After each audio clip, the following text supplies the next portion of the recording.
Hai teman-teman semua, kali ini aku akan membahas tentang hubungan antara komponen kurikulum dengan instrumen mengajar.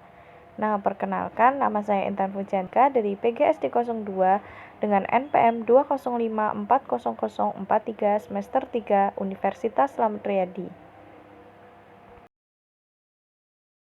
Kali ini aku akan membahas yang pertama kurikulum, yang kedua komponen kurikulum, yang ketiga instrumen mengajar, yang keempat komponen instrumen mengajar, yang kelima adalah hubungan antara kurikulum dengan instrumen mengajar. Langsung saja ya. Kurikulum. Menurut Undang-Undang Nomor 20 Tahun 2003 tentang Sistem Pendidikan Nasional menyebutkan bahwa kurikulum adalah seperangkat rencana dan pengaturan mengenai tujuan, isi, dan bahan pelajaran serta cara yang digunakan sebagai pedoman penyelenggaraan kegiatan pembelajaran untuk mencapai tujuan tertentu.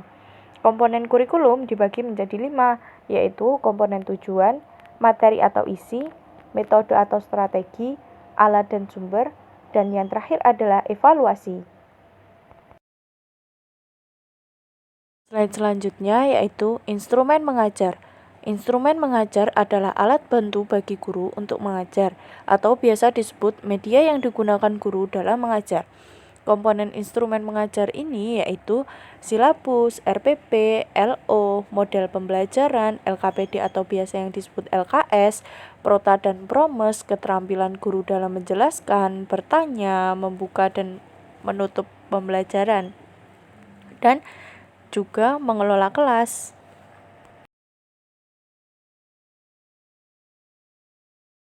Slide selanjutnya akan membahas tentang hubungan antara komponen kurikulum dengan instrumen mengajar.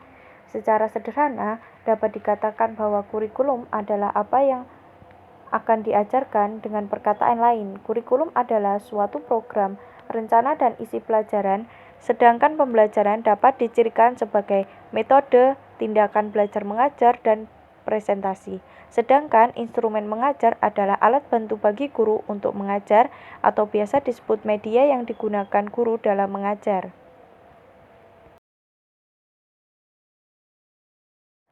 Hubungan kurikulum dengan instrumen mengajar itu saling mempengaruhi loh.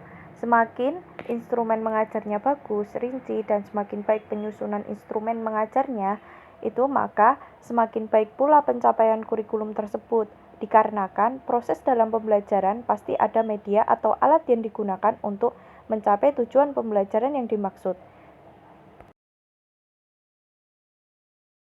Dengan adanya pengembangan kurikulum, maka akan mempengaruhi juga mengenai tentang perkembangan atau perubahan dari instrumen yang digunakan.